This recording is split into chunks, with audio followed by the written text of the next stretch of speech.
Гэр бүлийн орчинд ухамсарын талаар ярилцаж санал бодлоо солилцохоор Монгол Улсын гавьяатагч хүүхэд гэр бүл судлаач Түвшин Төгс багшийг ураад байна. За өглөөний минь багшаа. Өглөөний минь төргий. Өглөөний минь төргий. Баярлалаа бидний урилгыг. Тэгээд санагдаад та ер нь ингээд өглөө яг өөрийнхөө өглөөг ингээд сэрэд яг яаж хүртдэг ямар хөө юм аягтай байдیں۔ Өглөө гэдэг чирээс хүн бүрт шинэ амьдралч үед. Тэгээ шинэ амьдрал. Өдрийн одоо амьдралыг яаж бүтээ төөрөх гэдэг бол тухайн хүний тэр одоо юу гэдэг юм санаанд бол багтаж байдаг гэж бид ярьдаг шүү дээ. Тэ. Тэгэхээр хүн гэдэг чинь бол өөрөө ухамсартай болохоор өдөртгийнхээ үйл амьдралыг өөрийнхөө ухаанаар залдаг. Тийм учраас бол хүний амьдрал гэдэг бол тэр хэвээрээ ухамсартай үйл ажиллагаа өөрөө жолоодно. Өглөө босоо сайн сайхныг бодож жолоодох юм бол сайн сайхан өдрөл болно. Ер нь бид чинь одоо юмыг сайн гэж бодвол сайн, муу гэж бодвол муу. Ерөөсөө юм оршиж байгаа тэрнийг бид үнэлэхдээ сайн гэж үнэлж байна уу, муу гэж үнэлж байна уу гэдгээс бидний амьдралын одоо тэр жаргал зовлон өнөг баясгал тэр бүхэн л одоо төрж байдаг шүү дээ. Тэгэхээр миний хувьд бол өглөө бол би дандаа сайхныг бодож өнөөдөр одоо сайхныг бүтээ сайн хүнтэй уулзсан. Нөгөө нэг сайхан өгөөд шүү дээ. Өглөө хүн тэг сайн хүнтэй уулзж байгаа өдрийн тутам сайхан нэмсгэж байгаараа гэдэг. Нөгөө Ярван Айрагч зөндийн дорж шүлгийн одоо тэр мөрөл санаанд ороод байдгийг. За тэгэхээр өглөө сайн сайхан зүйл бодож эхэлдэг хүн бол одоо гоё байдаг гэдэг энэ санаа явж байна. Тэгэхээр багшийн хувьд бол ялч өөрөө нөгөө нэг энэ гэр бүл судалтай тий нийгмийн арчныг ингээд судалдаг хүн. Тэгэхээр ойлголттой байгаа байж таарж байгаа. Замцын өдөр бид нэр ухамсарын талаар ярьж байгаа. Тэгээ ер нь Монгол залуучууд, Монгол гэр бүл, Монгол хүмүүст ухамсар байна уу нөө бид нэр өөрсдийнхөө л ойлголтоор одоо шинжлэх ухааны талаас гэхээс илүүтэйгээр ээж аав нараас ирдэг нэг хилцүүд явж байгаа шүү дээ. Ухамсаргүй юм тий ухамсартай юм, ухамсартай хүүхэд гэдэг шиг. Тэгэхээр ер нь энэ ухамсар гэдэг ойлголтыг бид нар ямар төвшөнд авч хэрэглээд байгаа юм. За ер нь гэр бүлийн орчинд ухамсар хэрхэн төлөвшдөг юм. Амьдрал ахуйгаа сайн ухамсар яаж нөлөөлдөг та нэг өөрөө зөвлөх өгөөч. Тэр би бол 90 багш хүн шүү дээ. Тэгээд одоо олон жил хүүхэд залуучууд бол улсын дэм байгууллагад ажилласан. Хүүхэд залуучуудын хүмүүжил төлөвшлийн тухай л одоо бодож тэр талаар бол одоо олон түмэнтэй нэг хүнд ажиллаж олон хүнтэй хамтарч хүч хөдөлмөрөө зузаатгаж ингэж л одоо амьдралыг туулж байна л да.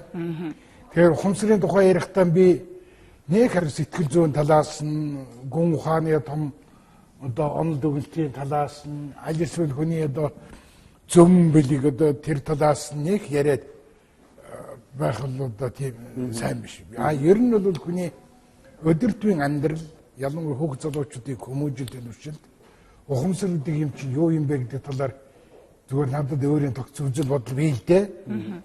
Жишээлбэл эрдэмтэн мэрэгдийн юмыг уншиж байхад хүний үйл ажиллагаа ухамсартай, ухамсаргүй.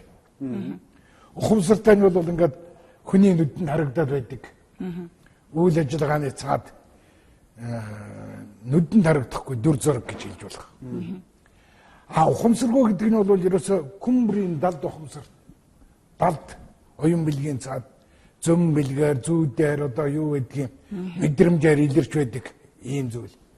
Тэгэхээр одоо эрдэмтдийн бичснээр бол өдөртмийн хүний амьдрал чинь бол баг 3-1 нь ухамсартай үйл ажиллагаа юм уу да? Илт од байдаг. Цаад 3-2 нь бол ухамсаргүй хүний далд ертөнцид дотоод үеинд норшиж байдаг юм уу да? Тэгэхээр хүүхдийн хувьд бол ерөөсө дөнгөж шинэ хүн болж байгаа. Одоо төлөвшөж байгаа болохоор бол ил ухамсар нөгөө ил ухамсар бол төлөвшөж байна. Тэгэхээр тэр ил ухамсарыг бол хэн бий болгож өгдөг хөхтэй зэрэгчл гэр орон аав ээж шинэ хүнд идчихсэн харийн нэг горын оронд очихдоо шүү дээ. Хоолунд нь идэж ууж байгаа цагаагаар нь одоо ёс заншил хоорондоо харилцаж байгаа нь одоо сони шүү дээ.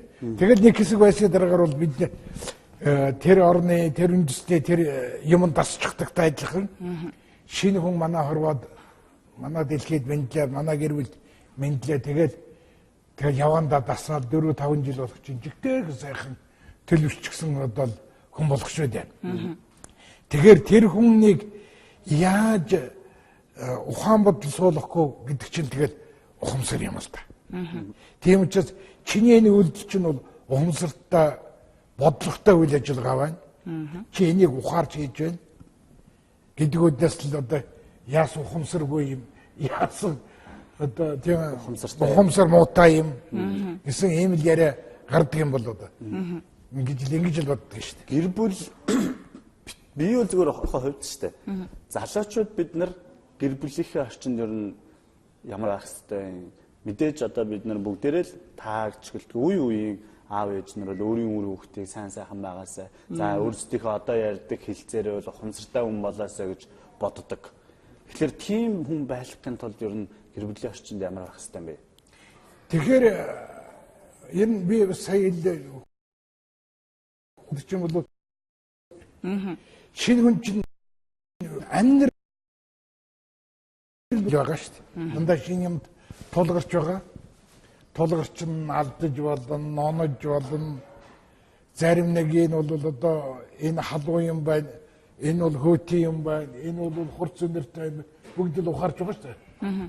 Тэгэхээр бол тэр амьдралыг таны мэдүүлнэ гэдэг бол өөрөөр хэлбэл хүмүүсийн хоорондын ахмад залуу хоёр хүний хоорондын харилцаа юм л да.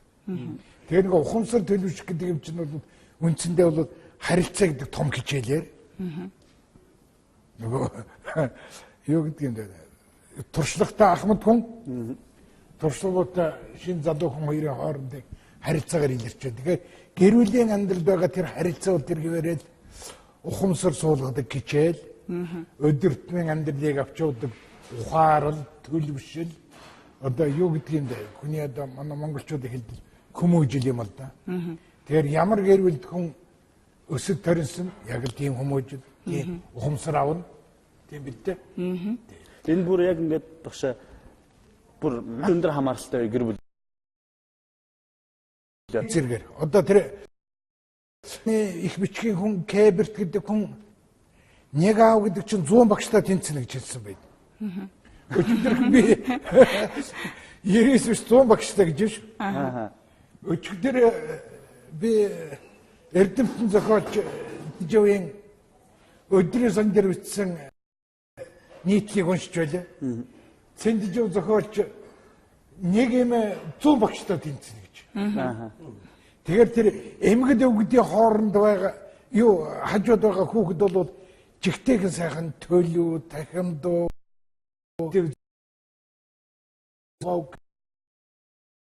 болдог байна л да. Ялангуяа тэр Монгол эмээнэр гэдэг чинь бол тэр их сэтгэл нь ариусчихсан их сайхан. Хорвоогийн одоо амьдралыг бол таниад мэдчихсэн. Тэр сайхан эмээнэрийн хажууд байгаа хүүхэд чинь бол муу хүн болох, дошхон хүн болох, муухай гэлдэг хүн болохгүй нэ. Тэгэхээр манай зохиолч Эрдэмтэн сэтгүүлч одоо цэндэж байгаа бол тэрнийг айхтар гэр хаажглаад 99 эмээ 100 эмээ. Нэг үг байдаг шүү дээ. Хүүхдийг 5 нас хүртэл нь хаан мэт одоо цэнгүүлээ. 3 нас хүртэл 3 нас хүртэл аа тий. Тэгтч бол одоо үндсэндээ бол хараахан бүрэн төлөвшсөн хүн болж чадаагүй байна. Тэрнээс хойш бол одоо ухамсар сууж ирж байгаа үе дээр нь тэгэл 13 жил хүртэл ч бол одоо тэр чинь одоо хүн 3 хүртэл чинь бол зэг танин мэдэрн одоо жигтэй. Тэгээд хөвгүү бүхэн бол эргэн болоход охин бол одоо ижишгээ эмэгтэй хүн болоход бэлтгэдэг. 13 жил ороод ирнэ.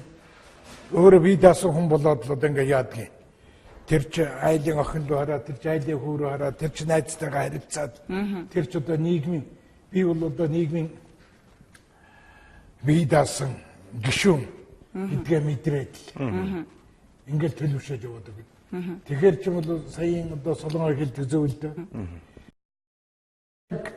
3 нас хүртэл хаа мэт байж байгаа 5 нас хүртэл хатан мэт тойлоод одоо яг бие организм одоо 5 жил болсон хүн чинь бол цагаагаар тасна үү? Хоол хүнж тасна үү? Тийм. Амьдралыг хөвшил суул үсттэй. Тэгэл 13-ны жил бол үндсэндээ бол нийгэм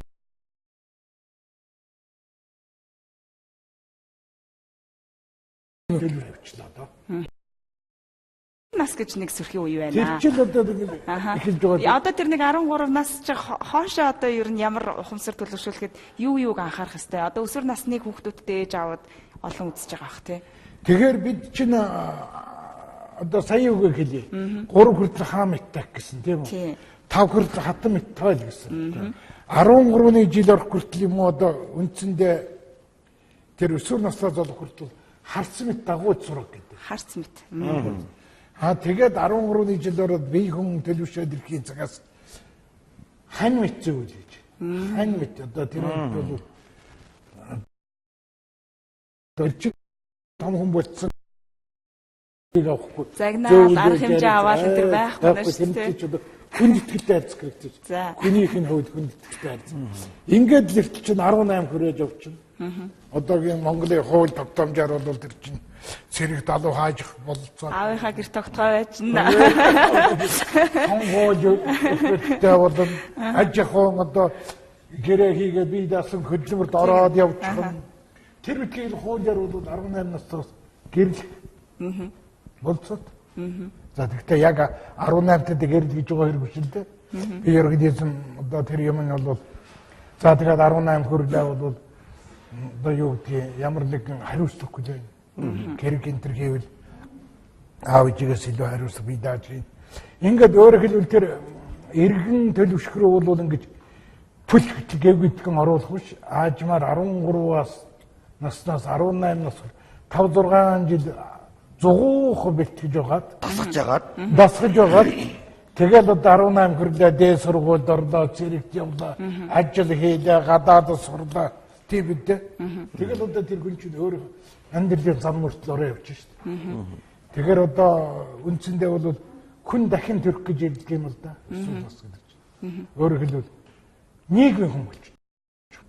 Уул нөргөх нь бие хүн байсан бол одоо чинь нийгмийн хүн боллоо шүү дээ. Ингээд багшаа одоо таасаа ингээд харж байна шүү дээ. 3 нас хүртэл ингээ ийм байлга, 5 нас хүртэл ийм байлга, 13 нас хүртэл ийм байлга гэдэг ингээд энийг манай залуучууд юу гэдэг хуучин бид нар хэлсэн нэг юм бид нар гэр бүлийн хүмүүжлийг олгодог, ухамсараа төлөвшүүлдэг тодорхой тогтолцоотой байжээ хуучаа. Систем одоо жишээлбэл саяны тэр ингээд 3 нас хүртэл хүүхдтэй ингэж харилцах гэдэг ухамсарыг нь өгдөг. Одоо тэр үгнэл явж штэ. Тэгээ тэр зөөр үг. Гэтэл бид нар энийг юу гэж хараад байгаа гэхэлэр ямар нэгэн зөөр үг мэтээр хараад тэгээ өөрсдөөсөө хөндөө хараад тэгээ тэрний оронд бараг Фигурын теоремыг илүү чухал үзээд тэ ингээд яваад байгаа нь өөрөө бид нар ингээд ухамсар төлөвшөх тийм үндсэн нийгэм өөрөө системгүй, хэлбэрчсэн арга хэрэгсэлгүй, философигүй болцсон байж магадгүй юм уу? Одоо тэгэхээр юу дээр нэрлээ? Ер нь бол хуучин Монголд чинь бол цэцэрлэг яасан гэж байсангүй, сургууль, коллеж гэж байсангүй. Дандаа гэрийн хүмүүс тийм. Тэгэл одоо ерөөсөө тэгтэл бол Монгол хүн байсан уу, байсан, Монгол гэр бүл байсан уу, Монгол ах амьдрал байсан уу, Монгол үндэстэн байсан уу, бүгдээрээ байсан. Яаж болж ирсэн юм бэ? Тэр одоо тэгэхээр чинь айл бүхэн бол яг сургууль шиг байсан ба шүү дээ. Эрдэм хүрээлэн шиг байж шүү. Хүн бүхэн бол одоо багш байж шүү. Тэр нөгөө аав бол яг л тэр үлгөө дуурайлаараа, тэр үйл ажиллагаагаараа, үг хэлээрээ, эмээвөө бол тэр одоо үзэл санаагаараа, үйл одоо үүсгэл санаачлагын дэмжээд яг л одоогийн боловсрол судлал байдаг тэр хүнтэй ажиллах арга барилыг бол ерөөсөө наснд нь тохируулаад хэрэглээд ингээд байдаг байсан байх шүү дээ. Тэгэхээр яг л энэ бол нүүдчний яг одоо ийм амьдрал донд бол их тохирч байсан. Одоо ингээд суурин соёл иргэшилтэй ийм төвлөрсөн хот суурин газарт бол саяын одоо таны хэлдгээр бид хөлтэй зэрэг билээхэн энэ суурин соёл иргэшлийн одоо улс үндэстнүүдээс туршлага байна шүү дээ. Тэр туршлагын дотор ч нь бол одоо нэг хэлээ да. Апл хүүтэйг хамт усанд орж байна шүү дээ. Ижихэнтэйг усанд орж байна. Нөгөө усанд одоо тэр чинь орж байгаа чинь хоёр найз нөхөрч нь байгаа шүү дээ. Аав ээж хүүхдүүдтэйгээ аялалж явж байна. Зугаалж байна. Дэлгүүр хошоогоор ороод ямар одоо эдвар авах уу, өнгө дизайн ямар байна уу тэрний чинь хоорондоо ярилцж байна. Тэр ч одоо суурин соёл ирж. Хуучин цагт бол монголчууд бол үндсэндээ аав ээж бол давамгайлаад хүүхэд нь бол тэрийг хараад ингээд байдаг бол суурин соёл ирж бол танихгүй хүн одоо ингээд гэрээс гарлаа. Тэгвэл танихгүй хүн таарна. Танихгүй хүнтэй чинь бол зөвхөн зөрөөд яваад байх юм бол тэр чинь нийгэм дотор сайхан дотор би аваад яваад байгаа шүү дээ. Суурин соёлын шиг бол энэ мэтийн одоо тэр гадны амьдралын дэг журмаа суралцах юм бол бидэнд их байна л. Монголчууд нэг нөгөө хэлэхэд бол суурин амьдралын хувьд бол маш залуу үндэстэн байна шүү дээ. Тий залуу үндэстэн байна. Дандаа алхам тутамдаа шинэ юмтай тулгарч байна. Нүүдчин амьдралын хувьд бол үндэстэн маш их одоо нүүдчнээс одоо эрдэн хан өв уламжлал зан заншил тэрүүдийг бол тогтдог. Тэгэхээр өнөөдөр манай амьдрал бол энэ хоёр хоорондоо нийлэх юм ба нийлэхгүй юм байна. Биенийхээ давуу талаас сурах юм байна. Сул талын хаях юм байна. Би нэг асуумаар байгаа. За мэдээж бол нэг Монгол ах Монгол соёл гэдэг юм бол хүүхдийн гэр мүжлийг тэр эмээ өвгийн за би л өөрөө эмээ өдөр өссөн баггүй. Би бас эмээ өдөр өссөн. Яг тэр хүмүүсийн хүмүүжил гэдэг юм бол мэдээж ондоо зүгээр хумсар гэдгээс гадна ахаад ах уу нөхцөл хоолойн бүх тал дээр тэр хүмүүсийн бол хайр халамж гэдэг зүйл маань өөрөө маш сайхан зүйл. Тэгэхээр нэг л юм арай яг энэ ярьсан зүйлээс арай өөр юм хэлэх гээд байгаа шүү. Яг тэгэхээр нэгдүгээр ахмад хүний мундаг багшийн мундаг те зөндөө хүүхдүүд ажилтны хувьд нийгэмдэр маань нөгөө эцэг одоо хариуцлага юм байна. Тэгэхээр босоод зургтаа үзэж байгаа те залуу өрхийн тэргүүнүүдэд хандаад нэг гой зөвлөхөө гэж та. За энэ хүүхдүүд амьдрал ингэж ийм юм байдаг шүү. Тэгээд бодрочваа гэдэг. Тэгээд нэг ийм юм байна. Өнөөдөр бид одоо нийгмийн амьдралыг бол мэдэх хэрэгтэй шүү. Тэр өнөөдрийн шинжилгээний их одоо юу гэдэг их өргөн одоо хөгжлийн үед байна. Бараг л одоо нэг утасмаажаад ингээд нэг компьютерийн ард очиод л ингээд үндсэндээ бол амьд харьцаа байхгүй болчихсон. Тэгэхээр аль болохоор бид бол амьд харьцаа хэрэгтэй шүү дээ. Ширээ тойроод хоол идсэн ч. Өдөр хүн орой нэг тодорхой минутанд бол хоорондоо өнөөдрийнхөө юмыг ярьдаг байсан ч. Тэр амьд харьцаа чинь бол ингээд өөрөө аяндаа нөгөө ухамсарыг бий болгох, хамтж ухамсарыг бий болгоод. Манай гэр бүлийн амьдрал өөрөө хамтын амьдрал шүү дээ. Манай гэр бүлд чинь нэг байгууллага нэг хамт олон шүү дээ. Тэр хамт олонны амьдрал дотор ингээд оруулаад ирэхдээ тэр чинь бие биенээ хайрлах, бие биенээ хүндлэх, бие биенээ ойлгох. Иймэрхүү одоо юм бий болно да. Эерэг хандлууд бий болоод. Тэгэхээр чинь одоо тэр амьд танилцаа байхгүй болохоор хүн их дотгошоор. Хуваа бодсон. Өөрийгөө зөвтгсөн. Бусдыг буруу шаасан. Одоо тэгээ бурууг өөртөө наадгүй. Бусдыг шүүмжилсэн. Бусдыг яг өөршгөө байлгах гэж хичээдэг. Иймэрхүү болоод байна шүү дээ.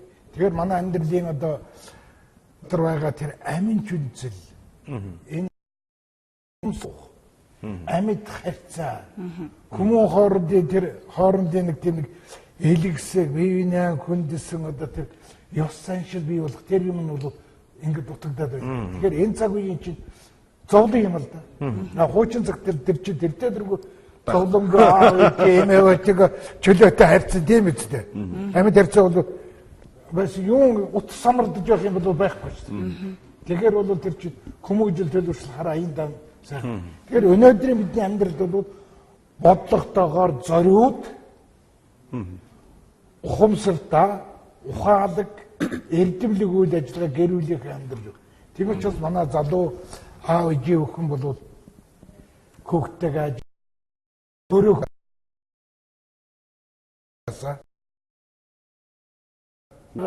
залуу хүн их ухаалаг болдог шүү дээ. Гэрсүү.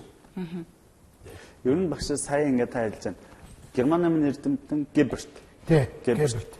Нэг А бол 100 багш. Цэнжуугаан хэлснээр бол нэг имээ бол 100 багш. Гэхээр би юу гэж ойлгоод байна вэ гэхээр нэг А бол 100 багш гэдэг нь 100 өөр төрлийн имийг заадаг одоо баг тий өөрөөр хэлбэл хүнийг яаж хайрлах тухай аав заадаг байх тий хөдөлмөрлөх тухай юм заадаг нэг багш байх баг ингээд нэг аав бол 100 багшийн үүрэг гүйцэтгэж 100 имийг л бараг хөдөлчөнд ингээд заах гэдэг шүү дээ нэг зөөрлөд хэлчихэж. Тэгвэл өнөөдөр манай залуучууд ялангуяа манай залуу гэр бүлүүд бол ухамсартайгаар тэр 100 багшийнхаа хэмжээнд очиорой. Тэ? Одоо хэдүүлээ нэг 40 50 руу яваад байгаа юм шиг. Энэ аауд эмээ нарын байран солигдчиход байгаа юм шиг. Тэ? Ауудын хийж явах хэрэгтэй юмыг эмээ хүн бол ингээд Ахмадынхаа тэр эрдэм боловсрол дээр бол дөрөөлөөд шинийг бүтээгээд ингээд явсаар байгаа одоо энэ олон зууны гардаа хийсэн ба шүү. Тэгэхээр бол хүний хөгжил бол дандаа хөгжиж энэ уламжил дээр шинэ үеийн шинжил сууж өгөөд хүн төрлөختөн өнөөдөр хөгжиж ирсэн. Хэрвээ ингэдгүйсэн бол хүний энэ нийгэм байхгүй хөгжихгүй шүү. Тэгэхээр нэг мөрөлмөр. Залуу гэр бүлүүд байна. Би гэдэг үзлээ авч хаяад бид болоод оройд ямар ч байсан за үнэхээр ажилтаа төрөлтэй мэдээж нэг цаг үеэд дагаад энэ утсаа интернетээр хамаг юм амжилж байгаа шүү дээ. Ямар ч байсан 2 цаг Wi-Fi бүх юм онцгоод утсаа 2 цаг өөрсдөөсөө холдуулаад их нартайгаа гэр бүлтэйгээ хүүхдүүдтэйгээ ээж аавтайгаа амин тарилцааг бий болгосоо нэг юм. Магадгүй яг тэр ажлын хажуугаар нэг юм болоосоо гэдгийг бол уриалмаар байна. Надад нэг юм бодол төрлөө. Мөнгөөр шийддэг юм болгон тэр амьд харилцаа гэдэг зүйлийг байхгүй болох тийм. Одоо жишээ нь гэртээ юмаа аавтайгаа нийлээд засаад цагийг өнгөрөөх байхад мужаанд удаад юмаа засалчдаг юм уу? Хамтдаа аав нь хүүдээ зааж өгөх байхад засварын газар аваачаад төвчдөг ч юм уу тий. Тэгэхээр энэ мөнгөөр шийддэг асуудлууд энэ мөнгө гэсэн үзэл одоо энэ зүйлийн төлөө хойноос нь хөөцөлцөөр агаад нөгөө хүүхдүүдтэй ухамсар тэр төлөвшүүлэх гэдэг зүйлээс бас ингээ холдоод байгаа юм байна л. За тэгэхээр эрхэм хүндэт үзэгчтэй өнөөдөр бид нар гэр бүлийн орчинд ухамсарыг хэрхэн төлөвшүүлж болд юм бэ? Ямар байх хэрэгтэй юм бэ гэдэг талаар гайхалтай нэгэн зөвлөлттэй нэг имээ 100 багш нэг багштай тэнцсэн. Бараг нэг ээж, ах, эгч бүгд л 100 багштай тэнцсэн. Тэгэхээр бид нар тэр олон зүйлийг нэг нэгэндээ зааж өгдөг гэдгээ анзаарч тэр хэмжээндээ очтол өөрсдийгөө ухамсартай байлгаарай. Ялангуяа залуучууд тэр 100 багштай дүүцдэг хэмжээндээр очих дээр анхаарах хэрэгтэй юм байна шүү гэж өнөөдрийн төвшөө багшийн маань хэлсэн зөвлөгөөн дээрээс анзаарлаа. Тэгээ урилгыг маань хүлээж авсан багшид баярлалаа. Гайхалтай зөвлөгөөнүүдийг бид нарт өглөө.